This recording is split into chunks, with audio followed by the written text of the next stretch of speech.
Hello મિત્રો, સ્વાગત છે તમારું મારી નવી યુટ્યુબ ચેનલ એટલે કે જ્ઞાન સેતુમાં. જો મિત્રો તમે અમારી ચેનલને સબસ્ક્રાઇબ ના કરી હોય તો સૌપ્રથમ સબસ્ક્રાઇબ કરી લેજો અને શરૂઆત કરીએ આજના વિડીયોની. તો સૌપ્રથમ ટોપિક તરીકે આપણે જીકે વિડીયોમાં ભારતીય સાપ વિશે માહિતી મેળવીશું. તો આજે આપણે ભારતીય સાપની વિસ્તૃતથી માહિતી મેળવીશું. તો શરૂઆત કરીએ આજના વિડીયોની. તો ભારતમાં અંદાજે 300થી વધુ જાતિના સાપ જોવા મળે છે, જેમાંથી લગભગ 60 જાતિના સાપ ઝેરી હોય છે.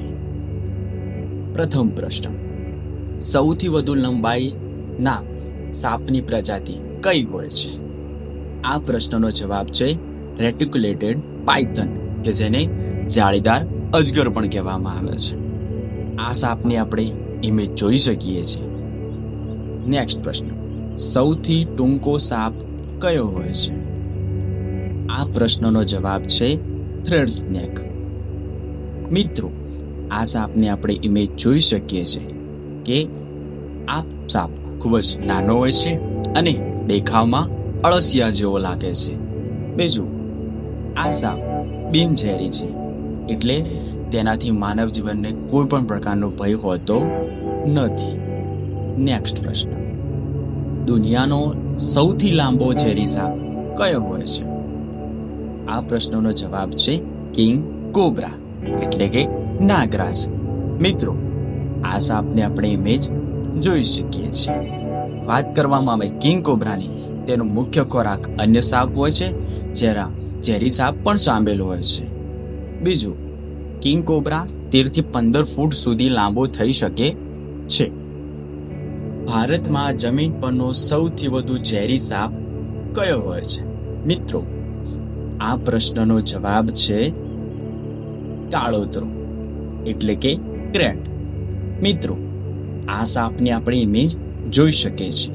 વાત કરવામાં આવે આ સાપની, તો ચોમાસામાં રાત્રે ખૂબ જ સક્રિય હોય છે અને ઘણીવાર ઘરોમાં પણ જોવા મળે છે.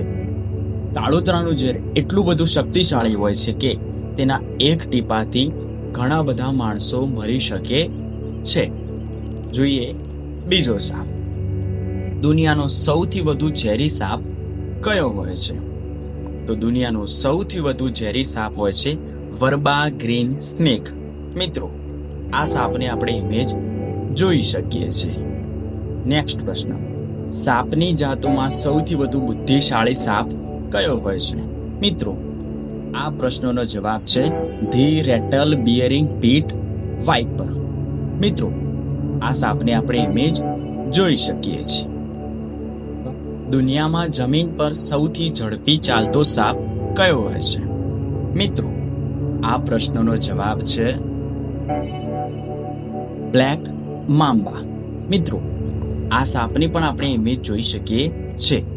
વાત કરવામાં આવે આ સાપની, તો બ્લેક મામ્બા એ તેની ગતિ અને શક્તિશાળી ઝેર માટે જાણીતો છે. તે વિશ્વના સૌથી ઝડપી સાપમાંનો એક સાપ છે, જે 12.5 પ્રતિ માઇલની ઝડપે આગળ વધી શકે છે. તાત્કાલિક તબીબી સારવાર વિના બ્લેક મામ્બાનો ડંખ એ જીવલેણ સાબિત બની શકે છે. નેક્સ્ટ પ્રશ્ન, કયા સાપને સૌથી મોટી ફેણ હોય છે? મિત્રો, આ પ્રશ્નનો જવાબ છે ગબૂન વાઇપર. મિત્રો, આપણે આ સાપની ઇમેજ જોઈ શકીએ છીએ. વાત કરવામાં આવે ગબૂન વાઇપરની, તો ગબૂન વાઇપર એ એક ઝેરી સાપ છે, જે આફ્રિકામાં જોવા મળે છે. તે વિશ્વનો સૌથી મોટો વાઇપર છે. તેના ફેણ સૌથી લાંબી હોય છે અને તેની ફેણ લગભગ 2 ઇંચ જેટલી લાંબી હોઈ શકે છે. તે બચ્ચાને જન્મ આપે છે. એક સાથે તે 20 થી 40 બચ્ચાને જન્મ આપી શકે છે. નેક્સ્ટ પ્રશ્ન, સાપનું દુશ્મન કયું પ્રાણી હોય છે? મિત્રો, આપણે બધા સૌ જાણીએ છીએ કે સાપનું દુશ્મન તો એક જ પ્રાણી હોય છે. કયું હોય છે? તો તે હોય છે નોળિયું.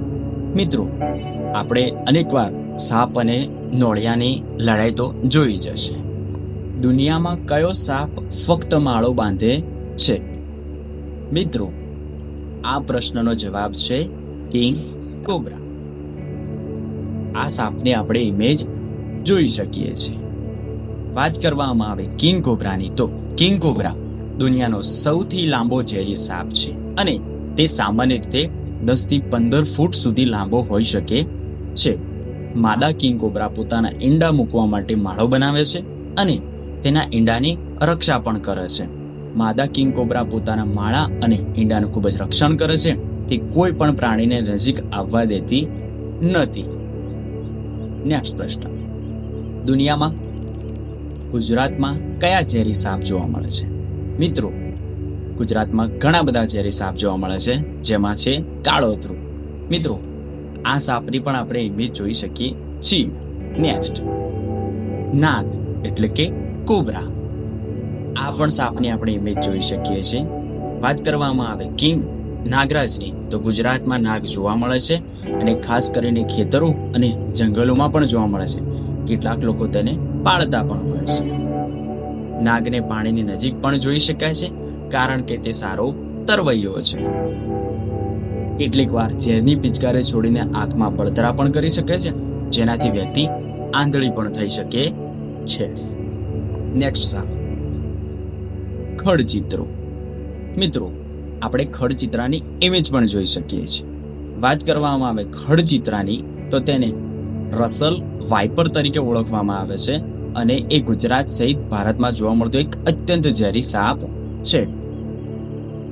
રસલ વાઇપરની લંબાઈ લગભગ 1.5 મીટર સુધી હોઈ શકે છે. વાત કરવામાં આવે આ સાપની તો આ સાપ સૌથી મોટી ઓળખ છે તેની પીઠ પરની કથ્થાઈ અને કાળા રંગની ડિઝાઇન. આ સાપ ઈંડા મૂકવાને બદલે સીધા બચ્ચાને જન્મ આપે છે અને એક સાથે 20 થી 40 બચ્ચા પેદા કરી શકે છે. નેક્સ્ટ સાપ, કયા સાપને જરાય છંછેડવામાં આવે તો ઊંધો ફરી મૃત્યુ પામેલ હોય એમ પડ્યો રહે છે? આ પ્રશ્નનો જવાબ છે કોમન રેટ સ્નેક. મિત્રો, આ સાપને આપણે જોઈ શકીએ છીએ કે તેને આપણે ઘણી વખત ધામણ સાપ તરીકે પણ ઓળખવામાં આવે છે. આ એક બિનઝેરી સાપ છે જે ગુજરાતમાં સામાન્ય રીતે જોવા મળે છે. બીજું, આ સાપ શાંત સ્વભાવનો હોય છે અને ભાગ્યે જ કોઈને નુકસાન પહોંચાડે છે. તે સામાન્ય રીતે માણસોથી દૂર રહેતો હોય છે. તે ઉંદર, ડેડકા, ગરોળી, પક્ષીઓ અને અન્ય નાના પ્રાણીઓનો શિકાર કરે છે. તો આ હતા ભારતીય સાપોની માહિતી. જો મિત્રો તમને અમારો વિડીયો ગમ્યો હોય તો અમારા વિડીયોને લાઈક કરો, શેર કરો અને અમારી ચેનલને સબસ્ક્રાઇબ કરો. ફરીથી મળીએ નવા ટોપિક સાથે, નવા વિડીયો સાથે. ત્યાર સુધી જય હિન્દ, જય ભારત.